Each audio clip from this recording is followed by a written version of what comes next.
Oke, untuk hari ini kita lanjutkan percobaan yang kemarin ya, mengenai bootstrap. Nah, kemarin sampean sudah nyoba sampai yang card ya. Kira-kira ada kendala enggak percobaan kemarin? Atau ada yang pengen ditanyakan, silakan.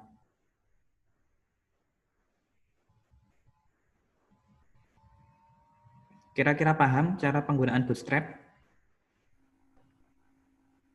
Paham, Pak. Paham ya? Jadi kita tinggal memanggil nama kelasnya saja. Pertama ya harus diinputkan library bootstrap-nya dulu, pakai link rel itu ya. Itu untuk yang CSS-nya. Kalau JavaScript-nya ya pakai yang script ya, pakai yang script. Jadi ini harus paham dulu di ini ya, di home ini get started.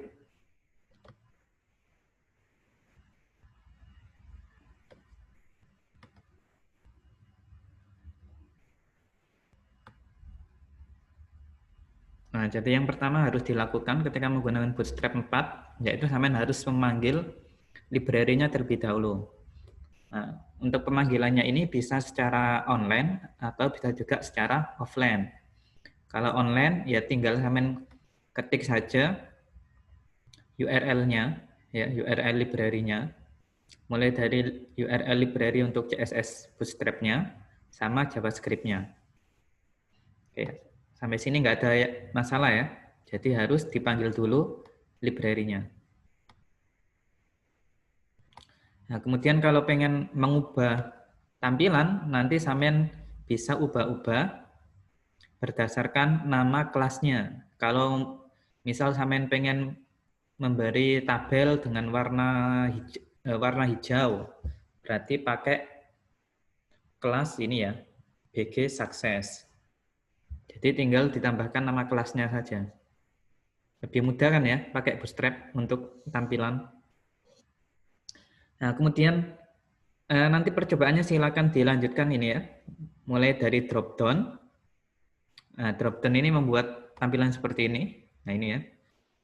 Gimana cara membuat tampilan ke atas seperti ini? Nah, atau ke bawah seperti ini. Nah, ini nanti silakan sampean coba percobaannya.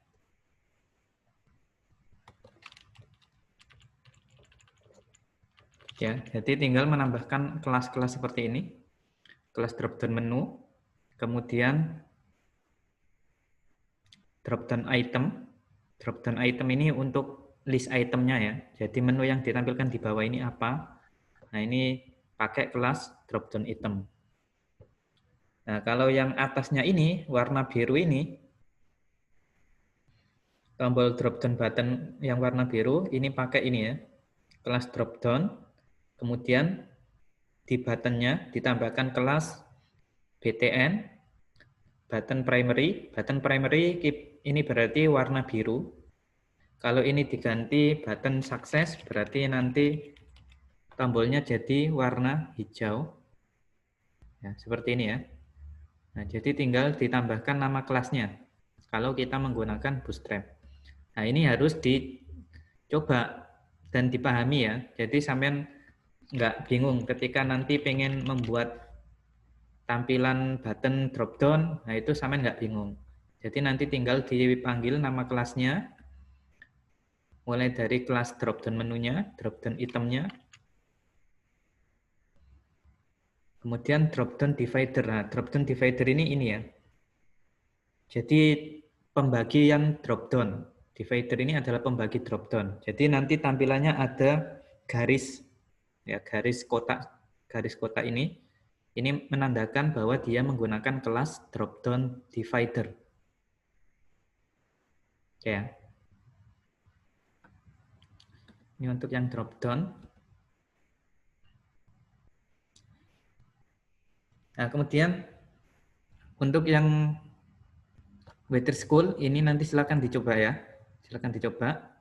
Yang belum paham atau yang bingung nanti silakan ditanyakan di grup. Jadi nanti percobaannya sampai BS4 filters. Ya, BS4 filters. Nah, kemudian saya juga tambahkan, sampean sudah pernah tahu ini belum? Google Web Designer. Ada yang sudah pernah menggunakan? Maaf Pak, belum pernah, baru tahu ini. Nah, jadi Google Web Designer ini menurut saya sangat enak dibuat pemula bagi yang pengen desain web, desain aplikasi. Nah, ini bisa sampean menggunakan ini Google Web Designer. Nah, jadi nanti silakan di-download aplikasinya kalau sampean pengen nyoba ya. Nah, jadi nanti aplikasinya bisa langsung seperti ini. Ya, jadi tampilan awalnya nanti ini saya tutup dulu ya. Nah, saya tutup dulu. Nah, jadi nanti tampilan awalnya seperti ini. Nah, sampean bisa membuat create new file kalau pengen membuat dari awal ya. Atau bisa juga menggunakan template yang sudah ada. Jadi misal di sini saya buka template-nya. Nah, di sini ada beberapa template yang bisa sampean gunakan.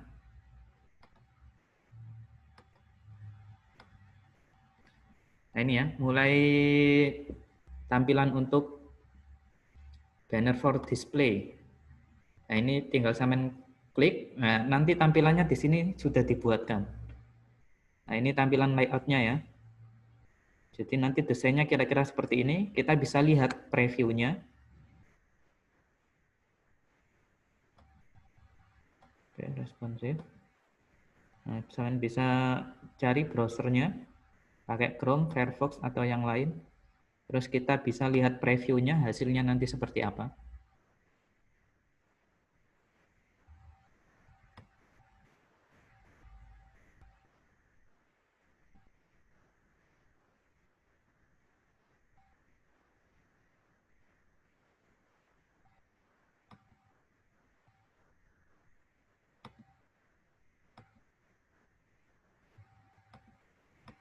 Nah, jadi nanti preview yang dibuat hasilnya seperti ini, kira-kira ya.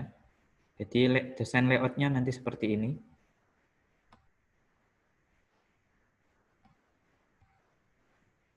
Atau misal sampean pakai yang lain. Nah, ini bisa sampean preview juga.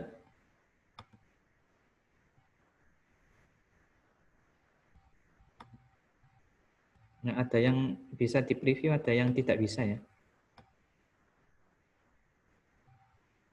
Nah, ini bisa di preview. Nah, nanti tampilannya seperti ini. Nah, jadi sudah disediakan template-template yang bisa sampean gunakan. Nah, kita coba misal salah satu template ya. Nah, ini juga saya baru tahu tadi ya. Ya sebenarnya dulu sudah pernah tahu saya, cuman nggak pernah gunain. Nah, terus tadi saya search kok sudah lebih enak. Kalau dulu itu versinya cuman web. Nah, kalau sekarang Google Web Designer ini versinya sudah dibuat semacam aplikasi desktop. Nah, jadi sampean bisa lebih banyak fiturnya, ya, lebih banyak fiturnya. Nah, kemudian kalau misal kita pilih salah satu ya, misal kita pilih yang ini, in-stream video, tampilan video. Kita coba lihat previewnya dulu.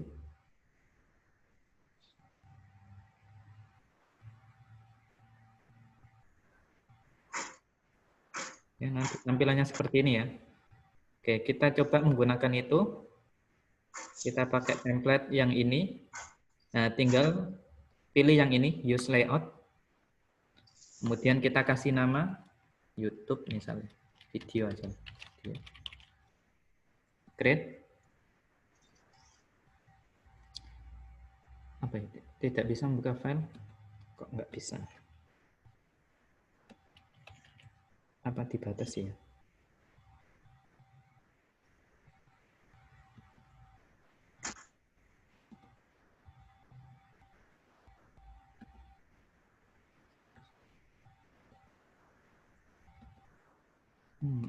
Ternyata ada yang bisa tidak digunakan ya.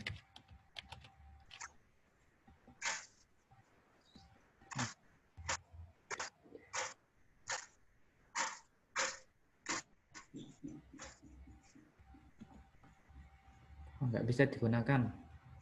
Kita pilih template yang lain. Oh, bisa ini ya? Oh, bisa. Oke.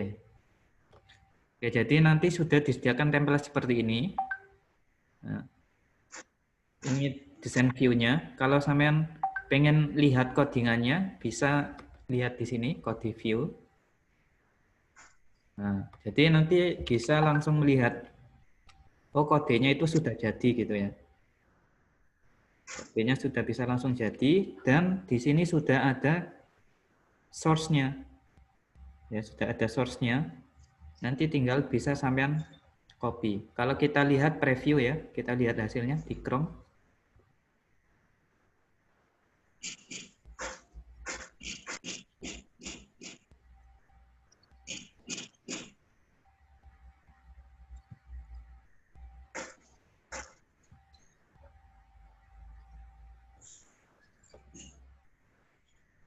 Nah, di sini ada pilihan, sampean pengen menampilkan yang versi berapa ukurannya.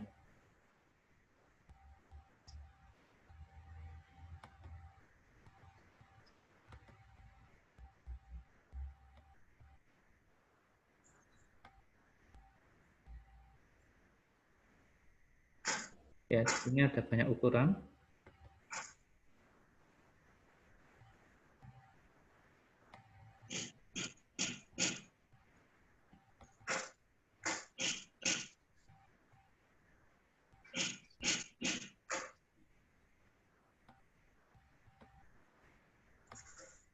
Misal cuman pengen menampilkan yang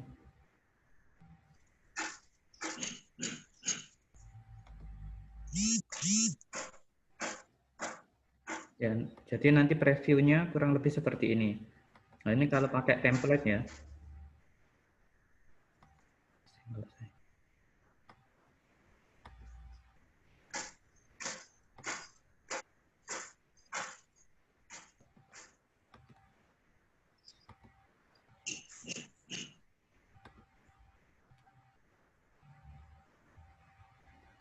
Ya, kalau sudah jadi kita coba publish.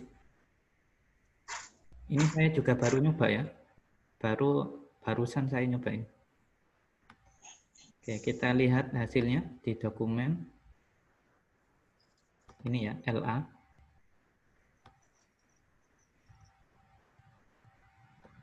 Oke, kita buka.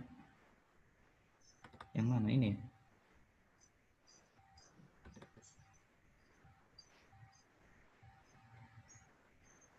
Nah, nanti hasilnya langsung jadi seperti ini.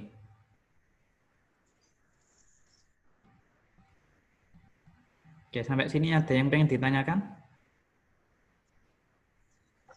Nah, ini menurut saya cepet banget ini ya. Kalau membuat desain ini enak banget. Sudah ada source code-nya, ya, sudah ada source code-nya. Sampai nggak perlu buat source code dari awal. Kalau Figma kemarin kan, ya sampai perlu banyak effort ya untuk membuat dari awal. Nah, kalau di sini sampai bisa lebih enak desainnya. Nah, kalau pengen nggak pakai template, ya sampean bisa buat dari awal. Nah, ini sampean pilih yang mana. Misal ini aja ya, HTML with page. Misal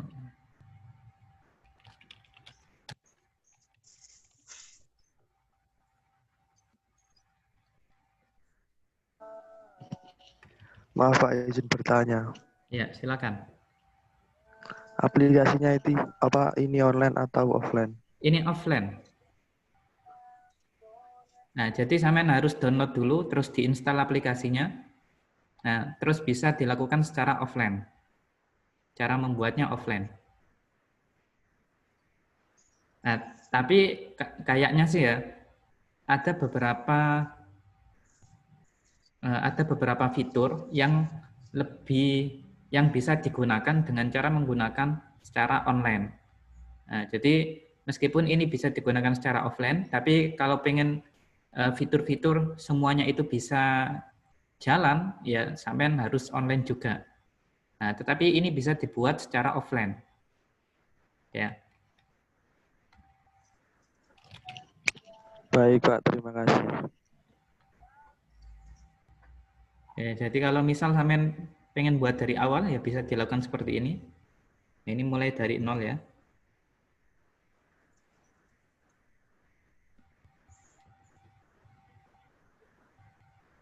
Nah, kalau lebarnya bisa sampean sesuaikan dengan ukuran rata-rata halaman web. Nah, ini bisa sampean ubah di sini ya, di properties. Nah, menurut saya ini enak banget ya, dibuat desain ini enak banget. Oh. Ikon-ikonnya juga banyak, lengkap. Nah, nanti sampean bisa explore lebih jauh, membuat desain dengan menggunakan Google Web Designer. Nah, menurut saya lebih enak ini ya daripada Figma. Menurut saya. Dan hasilnya bisa langsung jadi. Tinggal dipublish, nah nanti hasilnya bisa langsung jadi di, kalau defaultnya sih di dokumen ya, defaultnya di dokumen. Nah, di sini sudah bisa digunakan ini website sudah jadi. Nah, tapi aplikasi ini lebih digunakan untuk seorang desainer. Nah, tapi kalau nanti sampean bekerja sebagai back end, ya sebagai back end, ini juga bisa digunakan. Tetapi kalau back end ini lebih ke pakai editor ya. Jadi nanti editnya bisa lewat editor, bisa pakai Visual Code atau yang lain, Sublime atau yang lain. Nah, sebenarnya kalau lewat di sini juga bisa ya. Misal saya buka open gini ya. Sepertinya sih bisa. Ini juga baru saya mau coba. Nah, misal ini ya, lah. Oh, nggak bisa open folder ya. Open folder.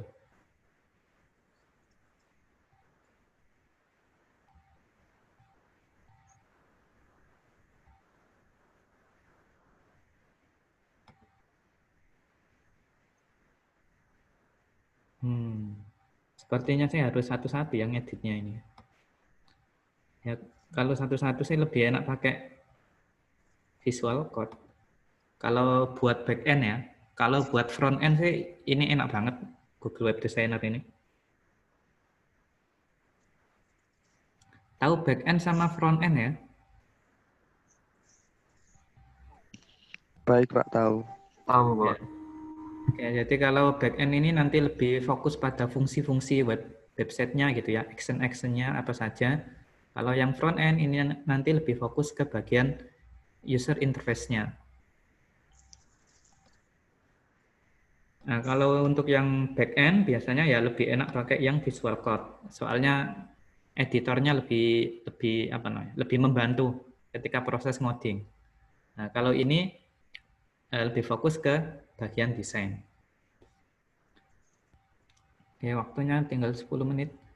Nah, kemudian saya tambahkan juga ya, jadi ini perlu saya jelaskan, ini perlu saya sampaikan karena sampean di sini mata kuliahnya workshop desain web.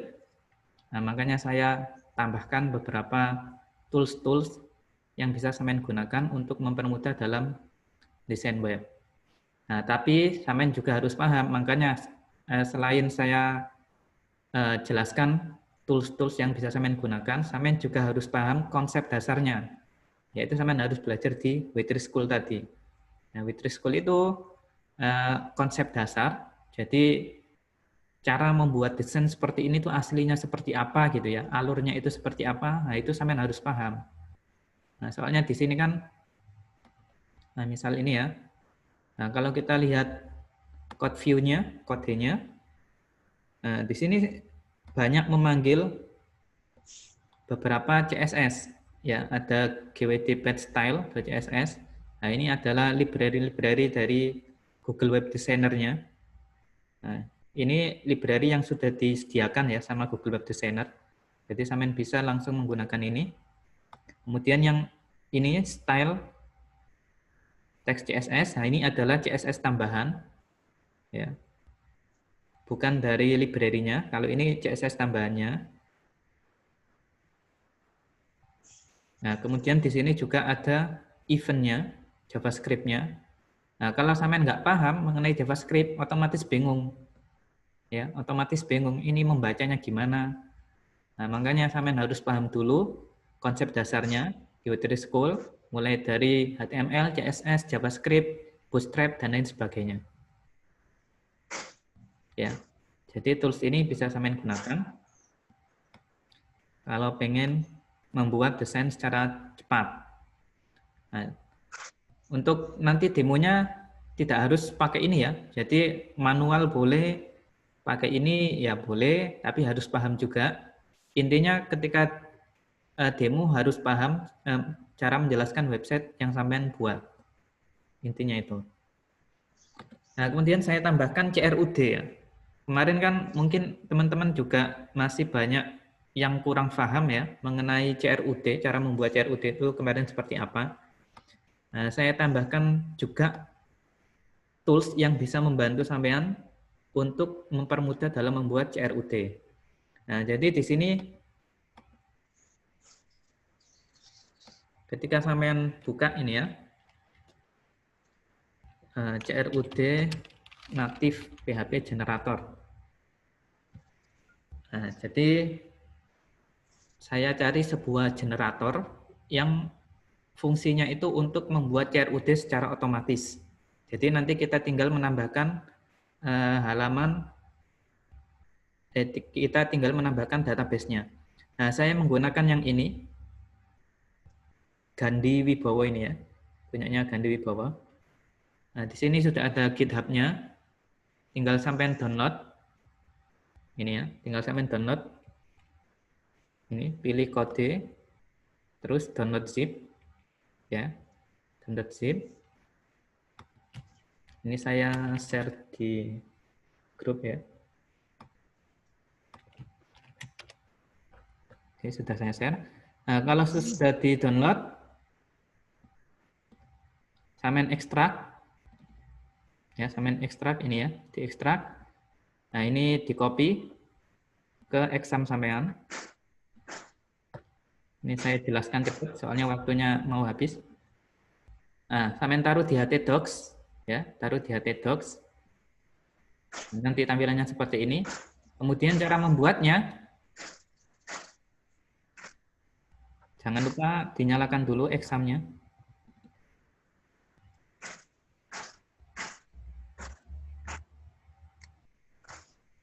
Ini nyala. Apache sama MySQL-nya dinyalakan ya.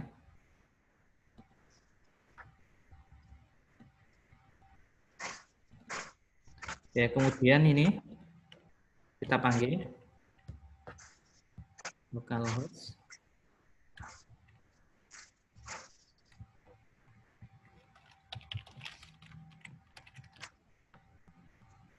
Nah, nanti tampilannya seperti ini. Ya, tampilannya seperti ini. Nah, kemudian untuk menggunakannya,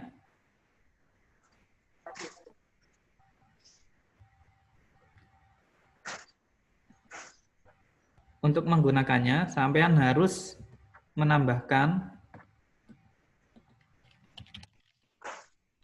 ini ya, database-nya dulu.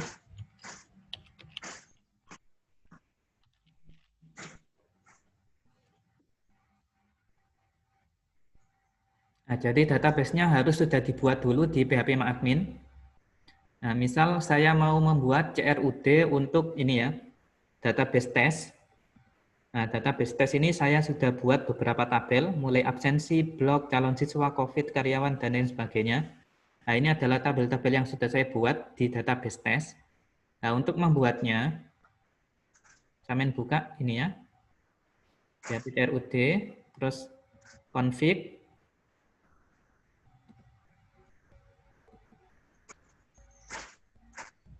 ini congenerate ini ya. Congenerate, kita buka pakai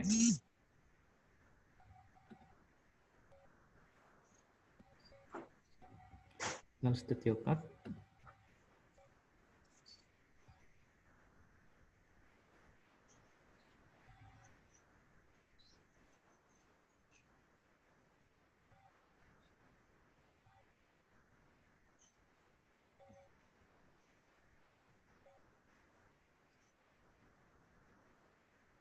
config. Oh, di sini berarti. Di config ini ya, config.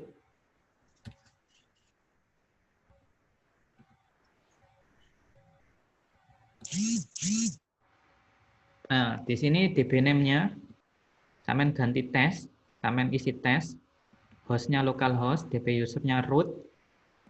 Mudah, tinggal konfigurasi ini aja, con-nya. Terus sampean save. Nah, kemudian ketika sampean membuka ini, membuka halaman ini, ya, nanti dia akan ditampilkan ini ya, one by one ini, dia akan ditampilkan tabel-tabel yang ada di database test. Nah, kalau misal one by one ini membuat CRUD per tabel, kalau yang generate all, nanti semua tabel akan dibuatkan CRUD-nya secara otomatis. Jadi misal ini absensi ya, saya pilih absensi, generate. Nah, kita lihat absensi. Nah, karena belum ada data ya, kita tambah dulu datanya.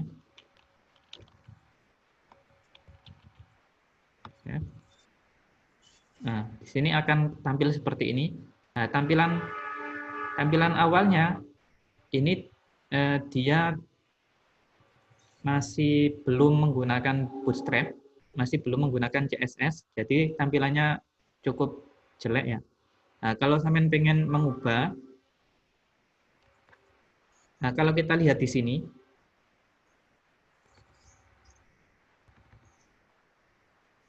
nah nanti akan muncul folder baru namanya absensi.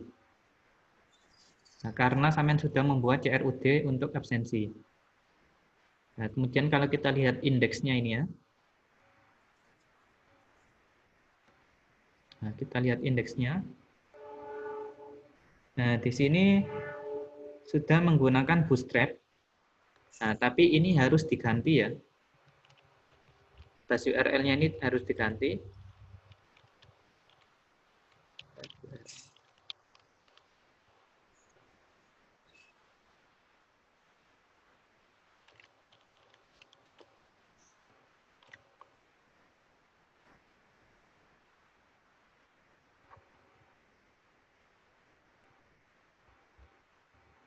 Oh, ini enggak usah. Diganti titik saja ya.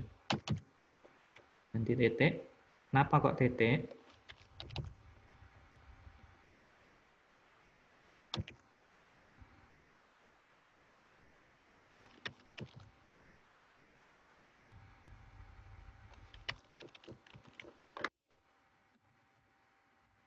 Nah, nanti tampilannya seperti ini, jadi lebih baik ya. Nah, ini karena